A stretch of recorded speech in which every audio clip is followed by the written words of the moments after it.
아파도 미안하지 않습니다. 언어 페미니스트의 질병 관통기. 조환진이 지영. 출판사 동력. 지연이 조환진이. 반답.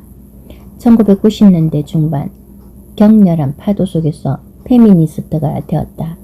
사회단체 활동가, 비혼주의자, 채식주의자, 1인 가구로 사는 게 팍팍할 때마다 다정한 텃밭이 10년 넘게 곁을 내어주고 있다.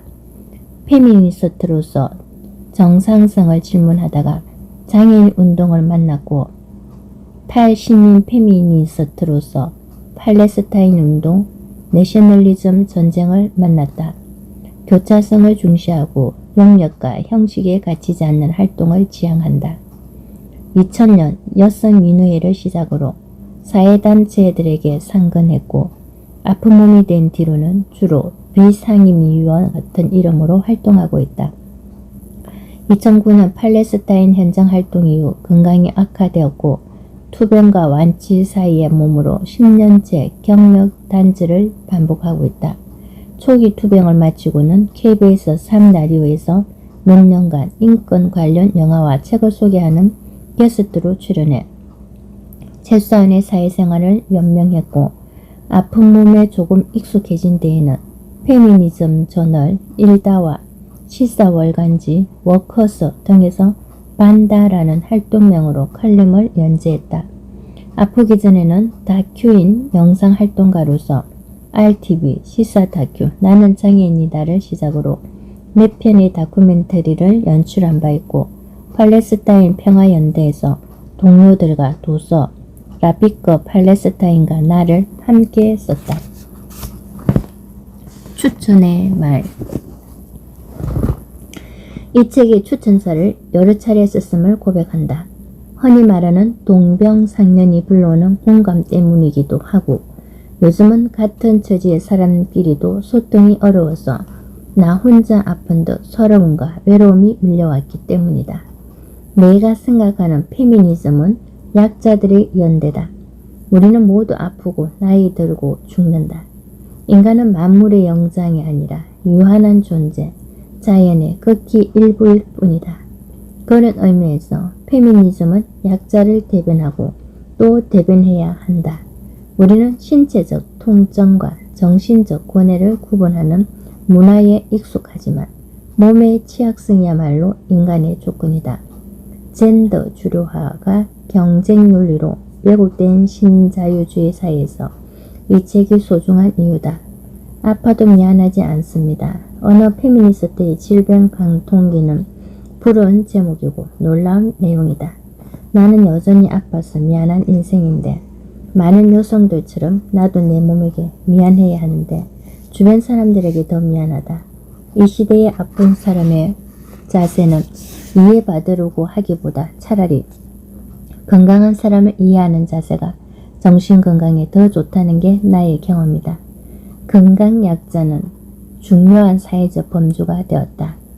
인류는 만성 통증 상태를 살고 있다. 이 책이 모델이 되어 많은 이들의 몸 일기가 나오기를 바란다. 내가 생각하는 바람직한 사회는 건강한 사람이 그렇지 않은 사람을 배려하는 사회가 아니라 상처받은 치유자들의 공동체다. 가장 쓰기 어려운 걸 하소연에 그치기 쉬운 걸, 그래서 나는 쓰지 못하는 글쓰기를 해낸 지연이에게 감사와 부러움을 전한다. 정희진, 여성학 연구자, 페미니즘의 도전 저자. 프롤로그. 질병은 내 삶에 상처를 입혔다. 잘못 살아서 아픈 거라는 자괴감에 스스로를 미워했다. 소중한 사람들을 힘들게 하고 있다는 자책감에 무거웠다.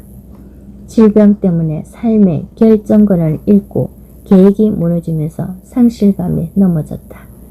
무엇보다 아픈 몸과 어떻게 살아야 하였는지 아무것도 모르는 채 흔들리는 삼리에 놓인 무력감은 고스란히 내 안으로 스며들었다. 그 안에서 마음은 자주 부서졌다. 질병에 의해 상처받았으니 나는 질병을 응시하며 상처의 이유를 찾아갔다. 질병은 죄가 없었다. 몇 년간 응시한 끝에 비로소 얻게 된 결론이다. 내가 상처 입은 것은 질병 때문이 아니라 질병에 대한 우리 사회의 태도 때문이었다. 아픈 몸이 되고서야 비로소 우리 사회가 건강 중심 사회임을 알게 되었다. 질병이 내 몸의 일부일 수 있음을 인정하자 세상이 다르게 읽혔다. 비장애인 중심 사회가 장애인들을 배제하듯이 건강 중심 사회는 아픈 몸들을 배제하고 있었다. 아픈 몸들을 자책감의 나락으로 밀어내고 있었다. 우리는 너나 할 것 없이 피로감과 아픈 곳을 호소하는 사회에 살고 있다. 사회 전반의 뿌리 깊은 차별, 강도 높은 경쟁과 노동, 관리되지 않는 위험물질은 모두 건강을 심각하게 해치는 유해 요소다. 탁월한 건강을 유지하는 이들이 오히려 신기해 보일 정도다. 공식 통계로만 3명 중 1명이 암에 걸린다. 하지만 사회는 건강한 몸말을 올바른 몸의 기준으로 상정하고 있었고 우리 사회에 통용되는 언어는 건강세계의 언어뿐이었다. 나의 아픈 몸을 설명할 언어가 별로 없었다. 마치 세상의 절반이 여성이지만 남성 몸만을 보편이자 표준으로 설정해 놓은 것과 같았다. 혹은 세상에는 성폭력 피해자가 이토록 많지만 사회는 여전히 성폭력에 대해 무지하고 가해자의 언어만 가득한 현실과도 약간 유사했다. 나의 아픈 몸은 건강 중심 사회의 언어와 불협화음을 냈다. 건강을 잃으면 모든 것을 잃는 것이니 반드시 건강을 되찾으라는 말에서 인물감을 느끼기 시작했다. 언제부터였을까? 지난 한 과정 끝에 투병과 완치 사이의 몸으로 회복되었으나 아무리 노력해도 더 이상은 건강해지지 않을 쯤이었던 것 같다. 건강을 잃으면 모든 것을 잃는다는 말도 반드시 건강을 되찾으라는 말도 불편하게 들리기 시작했다. 나를 염려해주는 상대의 진심을 그대로 수용하지 못하는 스스로가 답답했다. 내가 과도하게 예민한 거라고 수없이 자책도 해보았다. 그러나 그 말을 한 상대방도 나도 잘못이 없음을 이제는 안다. 그는 건강 중심성을 탈피하면서도 걱정하는 마음을 담아낼 적정한 말을 알지 못했던 것이고 나는 건강은 잃었지만 삶의 모든 것을 잃은 건 아니라는 믿음이자 진실을 지키고 싶었던 것뿐이다. 그는 우리 사회 대부분이 그렇듯 건강을 추구해야 할 선으로 질병은 퇴치해야 할 악으로 규정하는 이분법적 사고를 하고 있었다. 그러한 규정에서는 질병과 함께 살아야 하는 아픈 몸은 열등한 몸일 수밖에 없다. 건강이라는 선을 명렬히 추구하고 있을 때만 정당성을 인정받을 수 있게 된다. 반면 나는 아픈 몸이 언제나 건강을 향해 달리고 있지 않아도 괜찮고 건강을 다소 잃었더라도 열등한 몸이 아닐 수 있다고 여겼다. 아픈 몸에 대한 사회적 태도와 환경적 조건이 변하면 아픈 몸도 정상적으로 온전히 살 수 있다고 보았다. 몸은 사회로부터 독립되어 개인에게 속한 것처럼 느껴진다. 그러나 몸과 질병은 사회와 유기체처럼 밀접하게 연결되어 있고 사회의 변화는 몸과 질병에 민감하게 영향을 미친다. 마치 안팎을 구별할 수 없는 도형, 메비우스의 띠처럼 말이다. 여성운동에서 오랫동안 지적해왔던 마른 몸이 아름다운 여성 몸의 기준으로 등장하면서 개인들은 과도한 다이어트에 도전하게 되었다. 실제로 그런 사회적 기준은 여성 개인의 바디라인과 지방세포의 수치를 변화시켰다. 이는 인간의 몸이 사회로부터 분리되어 존재하지 않음을 선명히 보여준다. 질병의 발병과 치료도 마찬가지다. 질병은 개인의 몸에서 발생하는 사건이지만 더 가난하고 더 차별받을수록 발병률이 높아진다는 사실을 수많은 통계가 말해준다. 이런 통계 앞에서 대부분의 사람들이 깊이 고개를 끄덕이는 것을 본다. 그럼에도 동시에 누군가 폐암에 걸렸다고 하면 담배를 많이 피우는 나쁜 습관이 문제였다고 비난한다. 위암에 걸렸다고 하면 짜게 먹고 빠르게 먹는 습관 때문이었다고 책망한다. 가난할수록 그리고 삶이 제한적일수록 스트레스를 해소하기 위해 시도할 수 있는 방식이 많지 않아서 담배에 의존하게 되는 현실은 갑자기 사라진다. 먹고 살자고 하는 일인데도 정작 일하다 보면 밥 먹을 시간이 부족해서 빠르게 먹고 그러다 보니 짜게 먹게 된다는 현실 또한 사라진다. 이런 사회적 조건들은 삭제된 채 오로지 개인의 생활 습관만 지적된다. 결국 아픈 몸은 자신이 잘못 살아서 질병이 왔다는 지독한 자책감에 빠진다. 나는 그렇게 질병의 사회적 책임을 지워버리고 개인의 책임만을 강조하는 질병의 개인화 현실을 목격할 때마다 답답했다. 그리고 펠로즈의 계단이 떠올랐다. 계속 계단을 올라가는 것처럼 보이지만 무엇에도 닿을 수 없는 모순의 상징인 펠로즈의 계단 말이다. 개인의 노력으로 건강을 가질 수 있다는 착신은 그토록 강렬했다. 누구도 아픈 것 때문에 아프지 않길 바란다. 거듭 말하지만 질병의 개인화는 아픈 몸에게 질병의 책임을 전가시켜 죄책감으로 고통받게 만든다. 아울러 질병에 대한 관점 자체가 바뀌지 않으면 아픈 몸이 상처받는 일은 줄어들기 어렵다. 우리 사회가 지금처럼 질병을 몸에서 삭제해야 하는 배설물 같은 존재라만 본다면 만성질환자를 포함해 질병과 함께 살아가야만 하는 아픈 몸은 불행한 패배자로 살 수밖에 없다. 의학으로 죽음을 삭제할 수 없듯이 질병을 삭제할 수 없다. 누구나 아프게 되고 죽게 된다. 질병이나 죽음 자체가 비극이 아니라 그것을 온전히 자신의 삶으로 겪어낼 수 없을 때 비극이 된다. 우리에게 필요한 것은 고된 노동을 반복해도 결코 아프지 않은 무한히 노동할 수 있는 몸이 아니다. 자인이 생명체에 부여한 생로병사를 낙인이나 차별 없이 겪을 수 있는 몸, 잘 아플 수 있는 사회가 필요하다. 어느 정도 건강을 잃었다고 하더라도 온전히 행복할 수 있는 삶, 이는 질병이 삶의 선물이었다는 긍정서사로 가능한 것이 아니다. 영혼의 성장담을 부정하고 싶지는 않지만 정신성리로 다시 개인에게 노력을 전가하는 행태는 바람직하지 않다.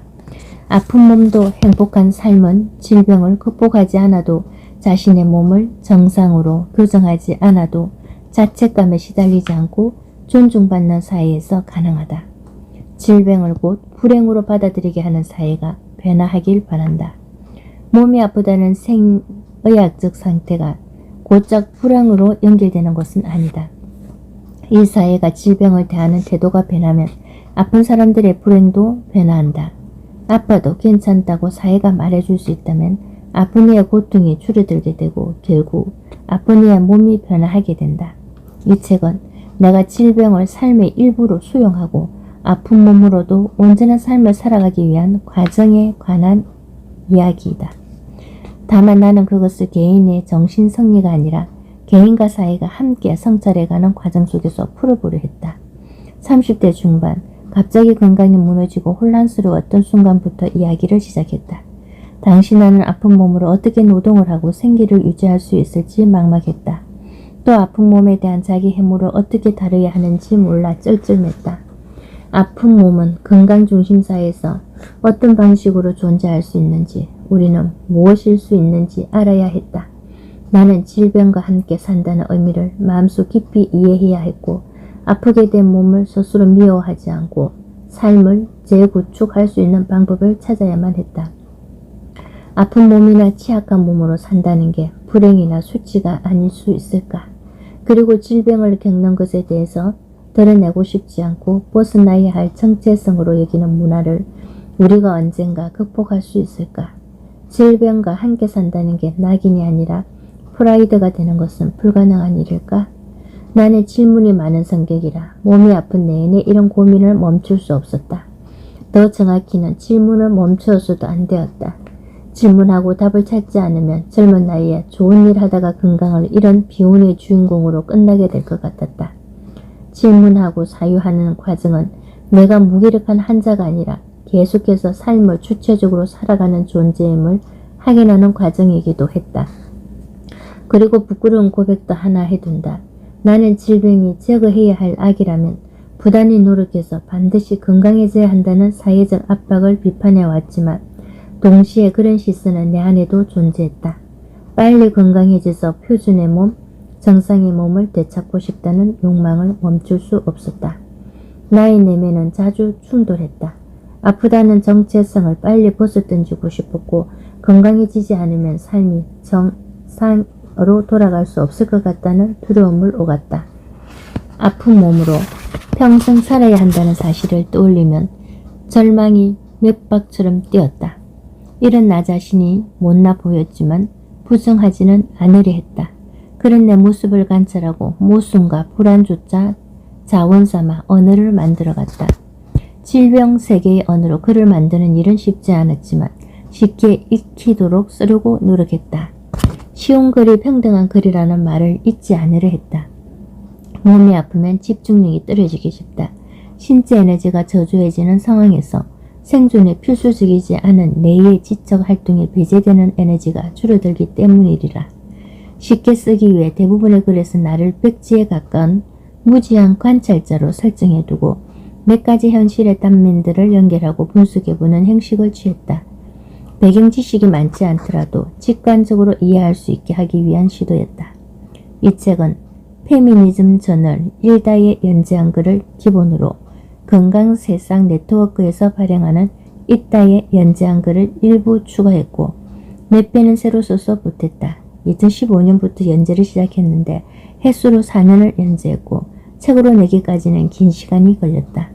오랫동안 연재했던 글이다 보니 그 사이에 다소 변화도 있었는데 시제를 정리하긴 했어도 내용을 손대지는 않았다. 그렇게 30대 후반부터 쓰기 시작한 글이 40대 완연한 중년이 된 지금에서야 마무리되어 한 권의 책이 되었다.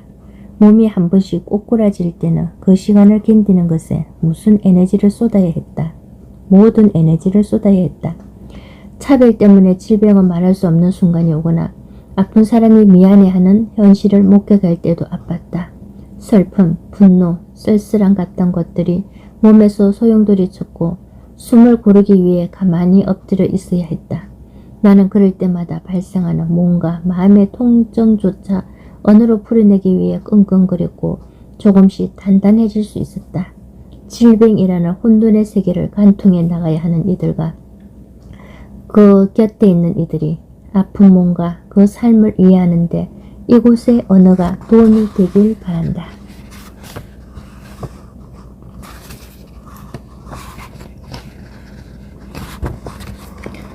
나도 내 몸이 낯설다.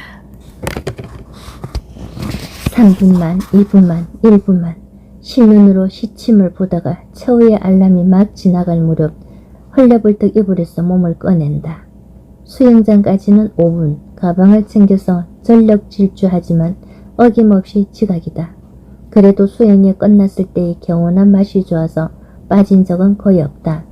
수영을 마치고 건물 뒤 덕나무 벤치에서 모닝 담배 한 개비를 피우고 나면 비로소 마음을 가다듬고 사무실에서 할 일을 떠올린다. 수영과 함께하는 아침은 30대에 들었으면서부터 이어진 일상이었다. 수영은 오랜 취미였지만 중년이 되기 전에 친구들과 나가기로 약속한 철인 3종 경기를 준비하는 과정이기도 했다. 친구들은 종종 나를 7인 28호라고 불렀다. 그 별명에 걸맞게 나는 20대 초반부터 장기 계획을 세워 친구들과 경기 참가를 도모했다. 언제부터였을까? 알람 시계가 마지노선은 한참 지났는데도 몸은 여전히 이불 속에 있었다. 사무실에서 거뜬히 밤을 새우며 일을 해치우던 체력은 이제 꿈도 못 꾸게 되었다. 낮에도 사무실 책상에 엎드리기 일쑤였고 맥주 한 잔만 마셔도 다음날 숙취에 시달렸다. 철인 28호라는 별명이 무색해졌다. 몸에서 본격적으로 이상신호를 보내기 시작한 것은 팔레스타인으로 3개월간 현장 활동을 다녀온 직후였다. 아침에 일어나면 푹 데친 시금치처럼 기운이 없고 눅진했다. 때 아닌 때에 피가 나왔고 현기증으로 출근버스 안에 서 있기 힘든 날도 있었다. 몸살을 앓는 것처럼 어깨와 팔다리가 쑤시고 아팠다. 1년 가까이 병원을 몇 군데나 돌아다녔지만 의사들은 원인을 알 수 없다며 지켜보자고 말할 뿐이었다. 답답했다. 원인 모를 통증. 난생 처음 수십만 원을 주고 종합건강검진을 받았다. 대부분 정상이었는데 단 하나 갑상선암이 발견되었다. 의사는 1.2cm나 된다며 빠른 수술을 권했고 간호사는 달력을 내밀었다. 나는 좀 더 생각해 보겠다며 병원을 나섰다. 중요한 회의가 있어 급히 택시를 잡아탄 뒤 창밖을 보며 생각했다. 사실일까? 오진이 아닐까? 차 안에서 창밖을 바라보면 착시 현상이 나타나듯 뭔가 잘못 본 것은 아닐까 믿고 싶지 않았다. 하지만 암이 맞았다. 단혹스러웠다. 갑상선암이 비교적 가벼운 암에 속한다는 것은 알고 있었다. 그러나 암이라는 단어는 무게감이 있었다. 무엇보다 당혹스러운 점은 나의 이상 정세들과 갑상선암은 아무 상관이 없다는 의사의 말이었다. 검사 결과로 봤을 때 갑상선암은 몸에 어떤 영향이나 정세도 발생시키지 않는단다. 그럼 도대체 내가 계속 아픈 이유는 뭐지? 원인을 알 수 없다는 점이 혼란스럽고 답답했다. 질병을 몸이 살기 위해 보내는 신호라고 한다면 몸은 살려달라고 계속 SOS를 보내는데 내가 제대로 수신하지 못하는 것 같았다. 어디를 어떻게 고쳐야 하는지 알 수 없었다. 두려웠다. 이 정세를 안고 평생 살아야 한다면 살 수는 있겠지만 이게 바닥이 아니라 더 나빠지는 과정이라면 원인을 찾지 못하고 치료할 시기를 놓쳐버린다면 불안했다. 갑상선을 제거하는 수술은 꼭 받아야 하나? 암세포가 아직 몸에 부정적 영향을 끼치지 않는데도 예민한 호르몬 기관인 갑상선을 예방 차원에서 제거해버린다? 정말 해야 할까? 갑상선을 제거하면 체력이 떨어진다던데 지금보다 몸이 더 약해지면 어쩌지? 의사에게 물었다. 혹시 수술 이후에 제가 겪는 현기증 같은 게 심해질 수도 있을까요? 그건 모르죠. 의사는 할 수 있는 최선의 답변을 했겠지만 또다시 당혹감이 엄습했다. 혼란스러웠다. 가족과 지인들은 갑상선암 수술을 독촉했지만 결정하기 어려웠다. 의사들은 숫자와 데이터로만 내 몸을 읽는 듯했다. 여러 검사에도 불구하고 정세와 통증은 그 원인을 찾을 수 없었다. 그리고 원인이 없다는 이유로 내 정세와 통증 자체가 존재하지 않는 것처럼 취급되게 됐다. 갑상선 센터 의사는 내 몸에서 갑상선만을, 내과에서는 내 몸에서 현기증만을 보는 듯했다. 의사들 각자의 전문 분야가 있었겠지만 총체적으로 연결된 내 몸을 보지 않는다는 느낌을 지울 수 없었다. 의료 전문의는 의사지만 결국 내 몸을 총체적으로 바라보며 고민하는 사람은 나뿐이라는 생각이 들었다. 외롭고 두려웠다. 질병에 묶인 일상. 뭔가 질병에 대해 좀 더 알아야 할 것 같았다. 인터넷을 검색하고 도서관과 서점에서 책을 찾았다. 온라인에 이토록 많은 한우의 카페가 있다는 점, 대형 서점에 암과 관련된 섹션이 별도로 마련되어 있다는 점에 놀랐다. 이렇게 하면 완치될 수 있다고 주장하는 정보인지 광고인지 모를 자료들도 수없이 많았다. 건강과 질병을 둘러싼 산업의 규모가 엄청나다는 것을 실감했다. 많은 환자와 그 가족들이 불안한 마음에 말도 안 되는 이야기를 듣고 쉽게 속단되는 글도 수두룩했다. 나는 여러 책들을 읽으며 한의의 정보들을 검토한 끝에 한의학과 대처의학에도 눈을 돌렸다. 서울에서 손꼽히는 대형 병원을 이미 몇 군데나 방문했지만 갑상선암을 수술하라는 것 말고는 어디에서도 나의 정세와 질환에 대해 적절한 치료법을 제시받지 못한 터였다. 무엇보다 한의학인의 대처의학은 현대의학의 어떤 종합병원보다 질병과 몸을 총체적으로 본다는 인상을 받았다. 내가 맞는 한의사나 대체요법사는 진단을 내릴 때 기계가 알려준 수치뿐 아니라 환자가 느끼는 정세도 중요한 단수로 고려했다. 물론 보이지 않는 것까지 수치화해서 알려주는 각종 의료 검사 기계들이 놀라운 첨단 과학의 산물임은 명백하다. 하지만 눈앞에 있는 환자 몸의 특성을 구석구석 살피고 환자와 대화를 나누며 진단하는 과정이 왠지 더 정밀하게 느껴졌다. 병원에서 지정해준 정기검진을 병행하는 동시에 한의사와 대체요법사에게 지도받은 대로 식이요법을 시작했다. 아울러 생활습관도 엄격하게 관리했다. 인스턴트 음식은 물론 튀긴 음식, 밀가루, 설탕, 흰쌀을 완전히 끊었다. 해가 뜨고지는 시간에 생활 리듬을 맞추고 현기증이 심하지 않은 날에는 아침마다 햅쌀을 받으며 집 앞에 산길을 걸었다. 컴퓨터 사용을 4시간 이하로 줄였고 잠들기 전에 스트레칭과 족욕을 했다. 특별한 음식을 먹거나 특이한 치료는 하지 않았다. 된장국에 나물 같은 평범한 음식을 신선할 때 섭취하고 침, 땀 치료를 받았다. 외출할 때는 도시락을 챙겨갔다. 피로감이 쉽게 몰려올 만한 시끄러운 도심에는 잘 나가지 않았다. 생활 전반에서 몸에 이롭지 않은 것들을 삭제해 나간 평범한 생활이었다. 하지만 그 평범한 생활을 지키는 것은 쉽지 않았다. 매일 잠들기 전에 몸 일지를 쓰기 시작했다. 몇 시에 일어나고 잤는지, 어떤 음식을 먹었는지, 몸의 이상 증세는 어느 정도인지, 기분을 어떤지 기록했다. 처음에는 규칙을 얼마나 잘 지키는지 스스로 확인하려고 시작했지만 몸을 더 잘 돌보고 이해하는 시간이 되길 바라는 마음도 있었다. 환자가 되어서도 일하듯 빡세게 산다며 염려하는 이들도 있었다. 하지만 나는 내 몸에 할 수 있는 최선을 다해보고 싶었다. 그리고 빨리 복귀하고 싶었다. 현기증 때문에 출퇴근이 힘들어 결국 휴직계를 낸 상태였고 3년간 공대를 진행한 팔레스타인 프로젝트가 마무리를 앞두고 중단된 상태였다. 나는 질병을 내 몸에서 빠르게 떠나보내고 싶었다. 몸성에서 땀나게 수영하고 밤새움을 일하는 일상으로 꼭 돌아가고 싶었다. 식이요법을 지도해준 분은 질병은 몸에 찾아온 손님이라며 극진히 대접해서 떠날 수 있게 해주자고 했다. 질병은 죽음으로 쉽게 미끄러지지 않도록 몸에서 신호를 보내는 것이라며 몸을 쉴 수 있게 해주니 얼마나 고마운 일이냐고 덧붙였다.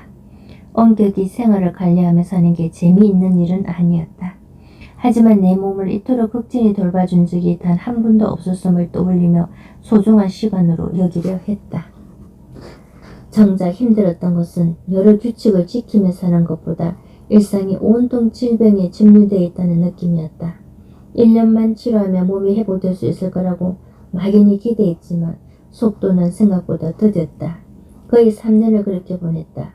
몸에 신선한 음식을 넣어주기 위해 끼니마다 새로운 음식을 만들고 의무적으로 운동을 하다가 치료를 받으러 다녀오면 하루가 끝났다. 그런 일상이 반복되자 질병에 포박된 삶을 사는 것 같았다. 질병을 경험하면서 무엇보다 내가 몸의 존재임을 매 순간 인식해야 했다. 정확히는 몸의 눈치를 자주 보게 되었다. 시내의 대형 서점에서 책을 읽다가 반나절을 보내고 들어온 날, 이 정도 피로감을 과연 몸이 견뎌줄지 걱정했다. 또다시 때 아닌 때에 피가 나오는 것은 아닐까 몸의 반응을 초조하게 지켜보았다. 어느 날은 컨디션이 좋아 컴퓨터 앞에서 꼬박 4시간을 작업했는데 다음날 아침에 일어나자 검은색 선글라스를 낀 것처럼 눈앞이 캄캄했다. 또다시 강렬한 현기증이 찾아온 것이다. 그 전주만 해도 아침 운동 때 산길을 달렸지만 현기증이 전혀 느껴지지 않았는데 도대체 종잡을 수가 없었다. 질병은 내 몸을 예측할 수 없게 만들었다. 예측할 수 없는 몸은 낯설었다. 무엇을 할 수 있고 할 수 없는지 가늠하기 어려웠다.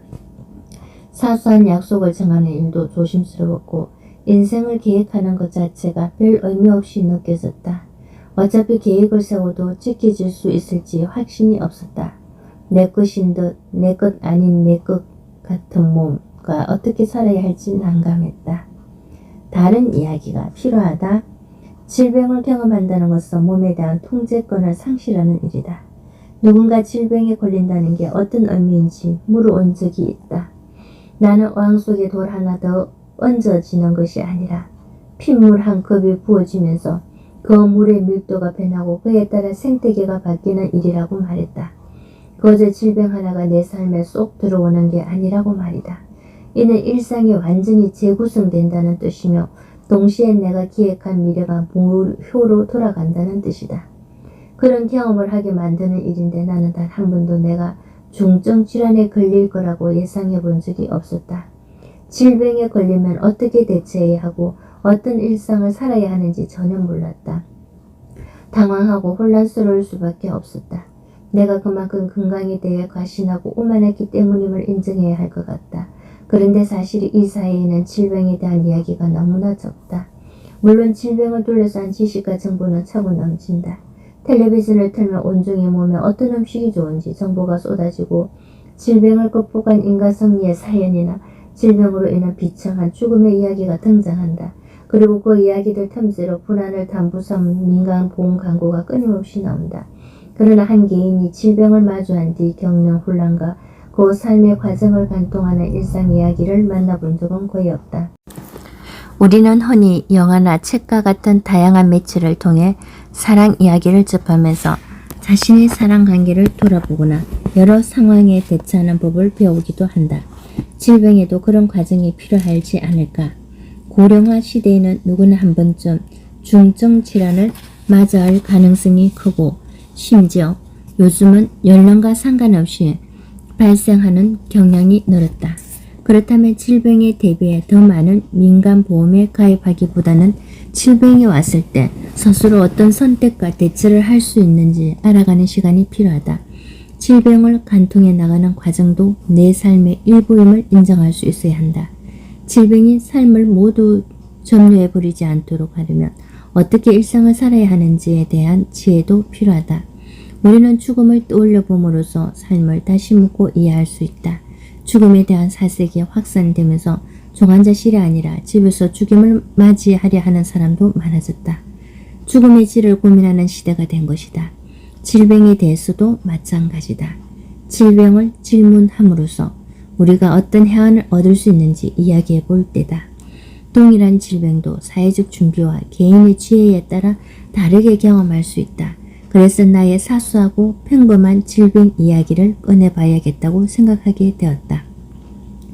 내가 질병에 대해 말하거나 글을 쓸 때마다 말리는 친구가 있다.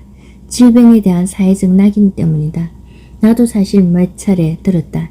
젊은 사람이 어쩌다가 도대체 어떻게 살았기에 결혼을 안 해서 사회에서 수많은 사람들이 질병을 경험했고 또 경험하는데 질병에 대한 이야기가 이토록 유통되지 않는 것은 정말로 질병에 대한 낙인 때문인지도 모른다.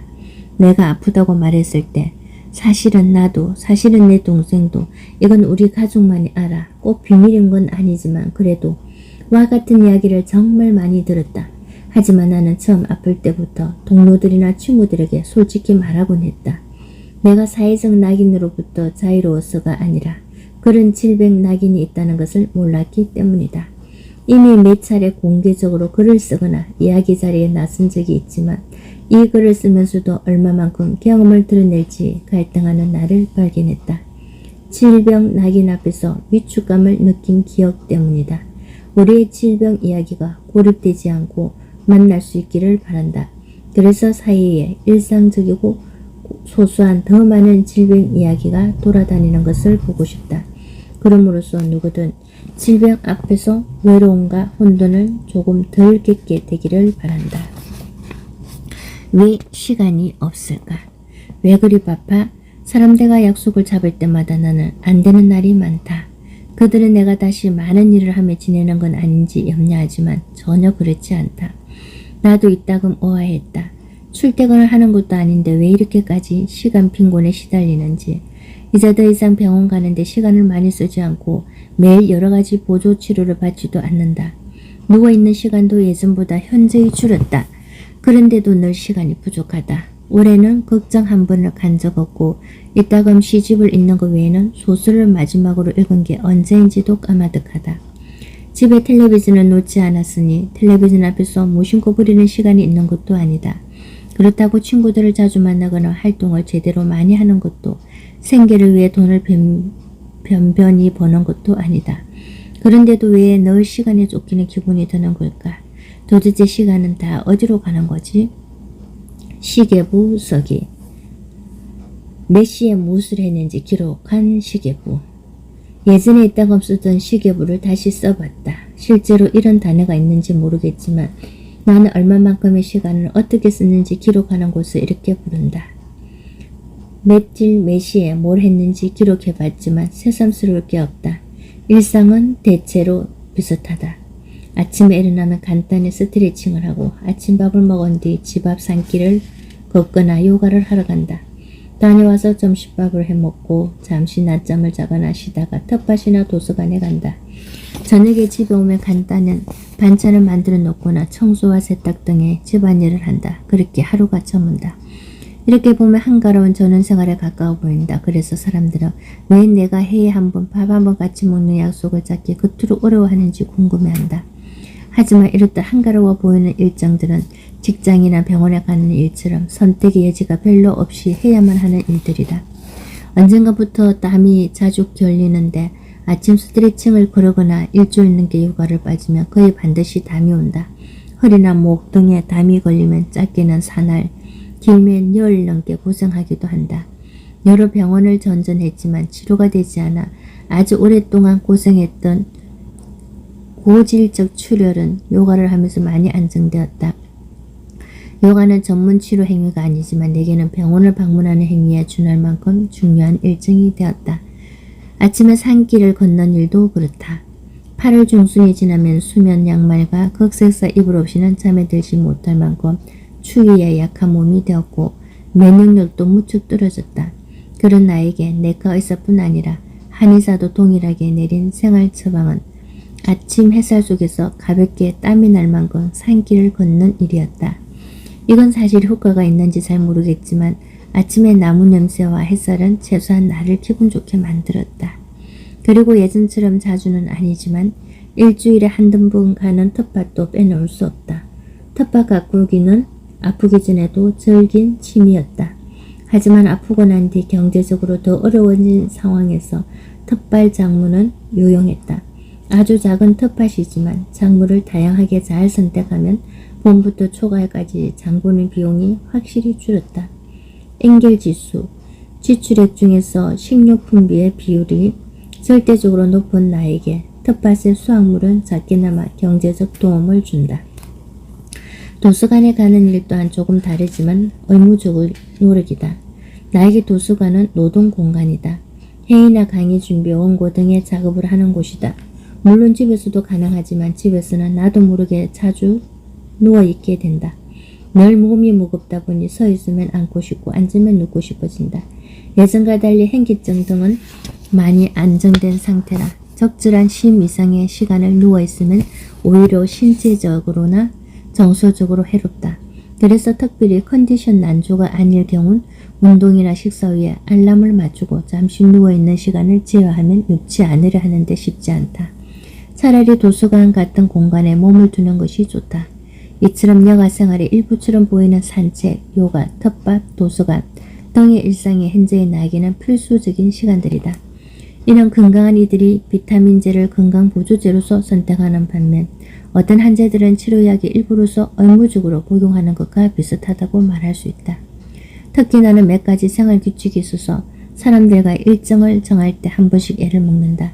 나는 병원에 갈 때마다 몸이 피곤하지 않게 관리하라는 말을 매번 듣는다. 그러다 보니 생활 조절을 잘하려고 노력한다. 하지만 투병과 완치 사이의 경계에 놓여 있는 몸인 만큼 약간의 사회생활을 병행하면서도 피곤해지지 않도록 균형을 맞추는 게 쉽지 않다.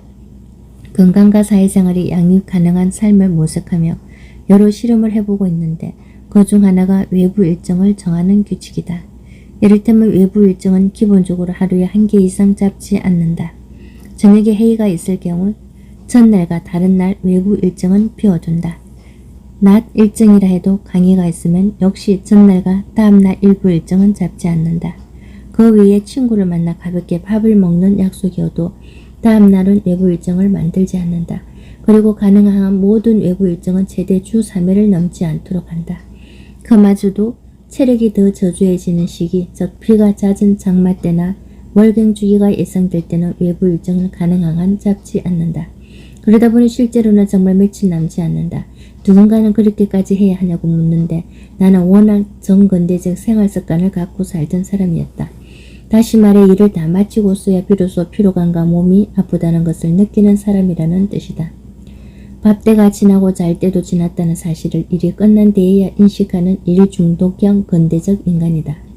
아프게 된 뒤로는 좀 달라졌지만 여전히 어떤 일에 마음을 빼앗기며 검새 몸의 소리를 완전히 잊어버리는 경우가 다반사다. 심지어 일정을 촘촘히 잡는 습관에 끌려가서 그것을 다 소화하느라 진땀을 뺀 적이 몇 번 있다. 그 뒤로 아예 이렇게 규칙을 정했다. 3가지 빈곤. 현대인들은 너나 할 거 없이 바쁘다. 다들 시간 여유가 없다고 느낀다. 하지만 나는 보다시피 바쁘게 생활하는 건 아니다. 오히려 바쁘고 피곤하게 생활하지 않기 위해 규칙을 정하고 일상을 꾸린다.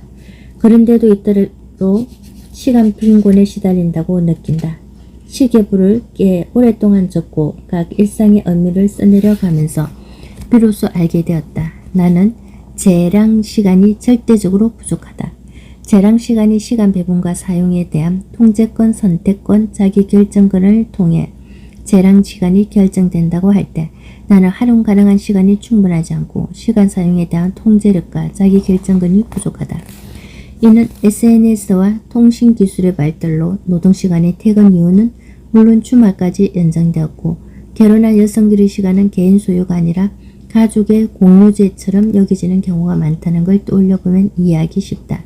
즉 아픈 사람의 시간은 언제든 질병으로부터 침문당할 수 있으며 일상적으로 질병과 공유된다는 의미다. 시간도 일종의 자원이다. 소득과 마찬가지로 시간은 삶의 질에 영향을 미치는 중요한 요소다. 그리고 수명은 곧 시간이다. 시간을 얼마나 자기 의지에 따라 사용할 수 있느냐는 곧 인생을 얼마나 원하는 대로 만들어갈 수 있느냐의 문제다. 따라서 시간 사용의 자율성과 재량 시간의 양이 부족하다는 것은 개인의 역량을 드러내고 발전시켜 나갈 조건이 제한적이라는 뜻이다. 즉 삶을 자기 의지대로 꾸려나갈 수 있는 힘과 기회가 통제된다. 결국 아픈 사람은 최소한 세 가지 빈곤을 겪는다. 첫 번째가 앞서 말한 시간 빈곤이다. 시간 빈곤은 삶의 주체성을 적극적으로 감소시킨다. 두 번째는 누구나 알고 있듯 경제 빈곤이다. 아파서 일할 수 없는데 아프기 때문에 의료비는 물론 생활관리에 더 많은 비용이 드는 악순환이 발생한다. 그래서 질병은 더 낮은 빈곤축으로 내려가는 가장 가푸른 미끄럼틀이다. 세 번째는 관계 빈곤이다. 체력의 한계 때문에 다양한 이들과 사회적 관계를 맺을 에너지와 시간이 부족하다. 게다가 아픈 몸에 대한 무지가 가득한 세상에서 자신을 설명해야 하는 피로감, 그리고 설명할 언어의 부재 때문에 만남을 회피하게 된다. 아픈 사람, 경계의 몸이라는 단어 안에는 이런 삶의 이야기가 들어있다. 내가 시간 빈곤에 시달리면서도 왜 시간과 에너지를 들여 질병에 관한 글을 쓰는지 묻는 사람들이 있다. 소중한 의미가 너무나 많지만 그중 하나는 내 몸이 질병을 소유하는 게 아니라 내 몸을 질병과 공유하고 있음을 받아들이는 과정이기 때문이다. 또한 질병과 함께 사는 방법을 익히고 그 과정에서 발생하는 고민과 감정을 언어화해보는 과정이 나뿐 아니라 같은 처지의 사람들에게 위안이 된다는 점을 깨달았으다. 앞으로도 아픈 몸의 설명을 언어를 꾸준히 길어 올리고 싶다. 건강한 삶이나 정상의 몸에 가려진 다양한 이야기가 얼마나 많은지 더 많은 주제로 말하고 싶은 충동을 느낀다. 그 충동을 나와 같은 처지의 동료들이 함께 느끼길 바란다. 잔소리는 사양합니다. 암 환자였지만 숨길 수 있는 한 숨겨야죠. 뭐 하러 그 잔소리 속으로 들어가요. 그가 위암을 앓았던 경험을 숨긴다고 했을 때 취업상 불이익을 피하기 위한 거라고 생각했다. 프리랜서 디자이너인 그가 다른 사람들에게 생산력 떨어지는 몸으로 인식될까봐 염려하는 줄 알았다. 그는 세상에서 가장 싫은 것이 잔소리라서 상사의 간섭을 받지 않는 프리랜서가 되었다고 한다. 하지만 이따간 프로젝트 팀에 들어가 한두 달은 사무실로 출근한다. 그가 암 환자였음을 숨기게 된 계기는 수술한 지 2년이 지나 들어간 한 프로젝트에서 겪은 일 때문이다. 그곳은 회식이 잦았다. 특히 담당 실장이 술을 강간하는 바람에 몇 번 망설이다 위암 수술 이력을 드러났다고 한다. 실장은 자기 어머니도 위암으로 오래 고생하셨다는 이야기를 들려주며 더 이상 술도 회식도 강간하지 않았다. 실장은 위암으로 고통스러워하는 어머니를 보며 술을 끊으려고 여러 번 시도했지만 실패했다고 한다. 그 대신 민족 무술과 대체의 법을 배워 술을 마시면서 건강도 지키는 법을 익혔다고 입버릇처럼 말했다. 그에게도 민족 무술과 예방의학적 대체법을 권했지만 그는 거절했다. 이후 실장은 점심을 한끼할 때마다 빠짐없이 잔소리를 했다. 그렇게 빨리 먹으면 위에 부담이 된다거나 국물을 많이 먹으면 염분 섭취가 많아져서 안 된다거나 밀가루 음식은 몸에 차게 만든다는 등 매번 식사 지도를 받았다. 사무실에서도 마찬가지였다. 책상에 구부정하게 앉아있으면 장기가 눌려 스트레스를 받는다. 모니터와 적당한 거리를 유지하지 않으면 시력은 물론 뇌에도 영향을 준다는 등의 지적이 쉼없이 이어졌다. 결국은 조심스레 실장에게 말했다. 실장의 끊임없는 지적 때문에 점심을 먹을 때도 일을 할 때도 편안하지 않다고 도움이 필요하면 그때 조언을 구하겠다고 했다. 실장은 몸이 아프면 예민해지기 마련이니 이해한다면서도 그렇게 부정적이면 암이 재발되기 쉬우니 너그러지리라고 또 충고했다. 나는 그의 얘기를 듣는 것만으로도 숨이 막혔다. 그런데 더 웃긴 일은 그의 일부 동료들도 실장이 좀 과한 건 맞지만 너를 위해 하는 얘기니 예민하게 듣지 말라고 조언했다는 점이다. 그의 이야기를 듣고 주변에 물어보니 아프면서 힘들었던 것 중 하나가 주변의 간섭과 잔소리였다고 말하는 이들이 꽤 많았다. 유방암 수술을 받은 적이 있는 또 다른 지인은 가장 좋아하는 취미가 식구들이 모두 잠든 밤에 혼자 미국 드라마를 보는 일이다. 돈을 들이지 않고도 누릴 수 있는 취미생활이고 그때가 유일하게 자신을 위한 시간으로 느껴진다고 말했다. 그런데 얼마 전 그의 시누이가 집에 와서 몇 주간 머물렀는데 늦은 밤 미드를 보는 그의 취미에 대해 비난했다고 한다. 시누이는 간호사인데 일찍 잠들어야 몸에 해독이 잘 되고 이로운 호르몬도 활성화된다고 했다. 늦게까지 깨어있는 것은 건강에 좋지 않다는 요지였다. 남편과 아이를 돌볼 책임이 있는 사람이 어쩔 수 없는 이유다 하니 겨우 미드를 보겠다고 밤늦게까지 잠을 자지 않는 건 이기적인 취미라고 했다. 최선을 다해 건강관리를 하지 않는 건 아내이자 엄마로서 책임을 다하지 않는 태도이며 가족들에게 미안해야 할 일이라고 충고까지 곁들였다. 우리 사회에서 아내나 엄마가 개별적으로 독립성을 갖기 어렵다는 점은 새로운 사실이 아니다. 하지만 이렇듯 일반적인 태도를 개인의 성격이나 올케와 시누이라는 관계의 탓으로만 돌리기는 어려워 보인다. 여러 이야기를 듣다 보니 무심코 흘러보낸 내 경험들도 떠올랐다. 예전에 기농한 친구 집에 놀러 갔다가 그런 이웃을 만난 적 있다. 내가 빈혈로 고생하는 것을 듣고 자기 어머니도 빈혈로 오래 고생했는데 날것의 소지라 비장과 생달걀을 매일 조금씩 먹고 병을 고쳤다고 했다. 그러면서 내게도 2달만 그렇게 먹으면 반드시 빈혈을 고칠 수 있다고 권했다. 나에게는 맞지 않은 방법인 것 같다며 거절했는데 그는 아직 덜 아픈 거 아니냐며 자기 주변의 빈혈 환자들이 다 효과를 봤으니 꼭 해보라고 다시 강권했다. 나는 약간 곤혹스러운 기분이 들어 구체적으로 설명하며 거절 의사를 표했다. 즉 둘 다 생으로 먹으려면 매우 신선한 것을 구해야 할 텐데 서울살이를 하면서 신선한 재료를 찾기 어렵다는 점.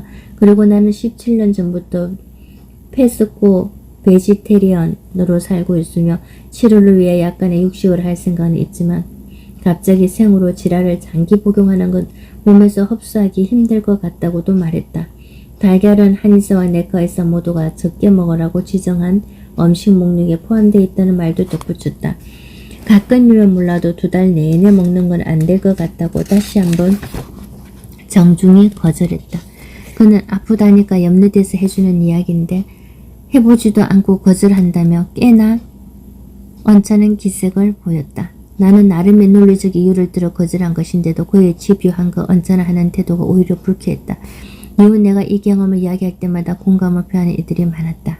어떤 음식을 먹고 어떤 병을 고쳤다더라. 너도 해봐라. 시각한 그는 곤욕스럽게 거절했다거나 거절한다는 이유로 언짢아하는 태도를 마주했던 일은 나만의 특이한 경험이 아니었다.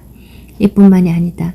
한 워크숍에서 만난 이는 내가 약통을 책상 위에 꺼내둔 것을 보고 아프다는 걸 전시해 놓은 것이냐고 물었다.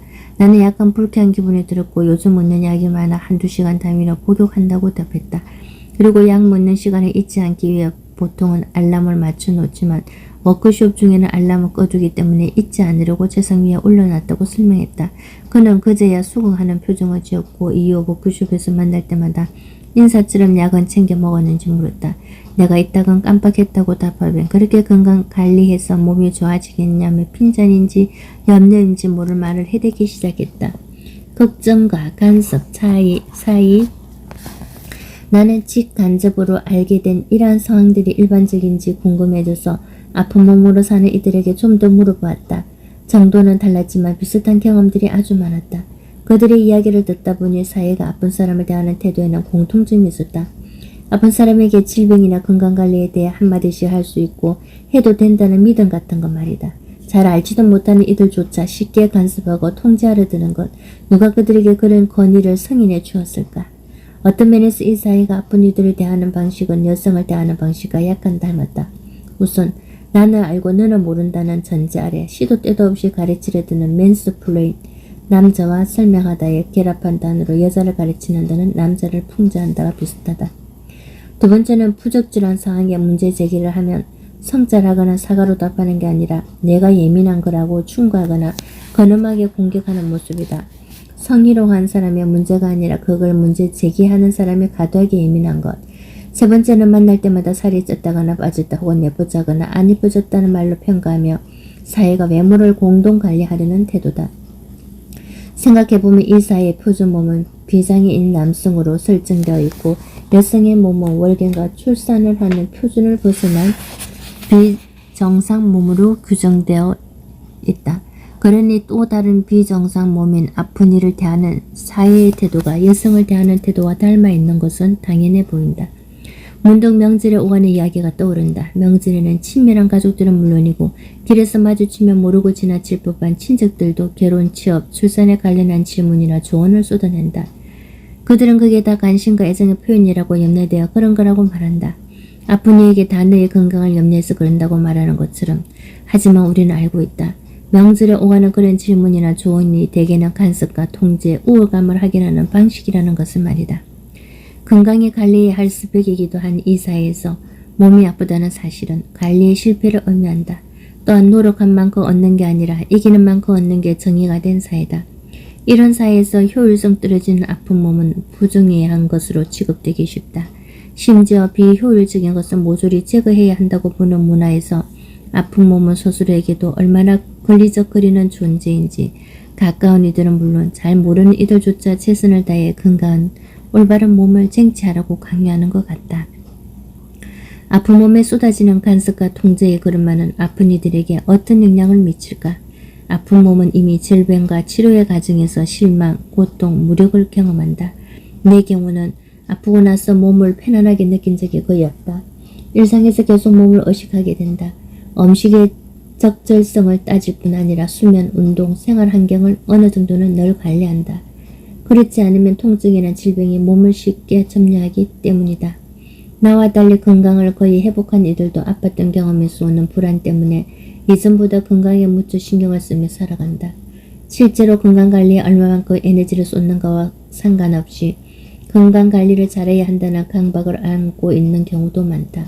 나처럼 질병에 포박당한 삶을 사는 듯한 느낌에 시달리지 않더라도 말이다.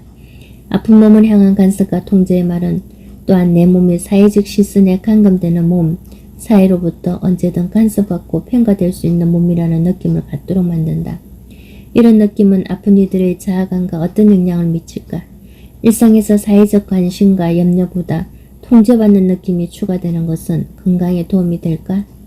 분명한 점은 사회적으로 자기 통제력과 자기 주도권을 많이 지닐수록 수명이 더 길어지거나 더 건강하다는 보고들이 흔하다는 사실이다.